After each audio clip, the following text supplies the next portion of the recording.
একটা এখানে ভিউ, সুন্দর দৃশ্য, খুবই লম্বা, খুবই দীর্ঘায়িত, একদম উপর পর্যন্ত চলে গেছে। দেখো ঝাউ গাছের ফাঁক দিয়ে আকাশটা কেমন দেখতে লাগছে বন্ধুরা। দেখো এই যে অনেকগুলো এখানে ঝাউ গাছ, আমি জানি না ঠিক সায়েন্টিফিক বা বৈজ্ঞানিক নাম কি আছে। ঝাউ গাছের শাড়ি, দেখো বন্ধুরা, ঝাউ গাছের শাড়ি, ঝাউ গাছের মাঝে সেই ছবিটা তুলছে।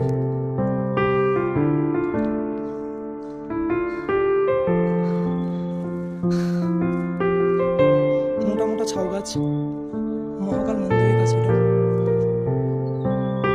চৌরাস্তা থেকে এগিয়ে আসতে হয়, আর এখান থেকে ফাঁক দিয়ে দেখো তোমাদেরকে একটা অসাধারণ ভিউ দেখাবো। দেখো একদম নিচে বাড়িগুলো, দেখো একদম নিচে এই জায়গায় বাড়িগুলো দেখো, অসাধারণ লাগছে, অসাধারণ লাগছে।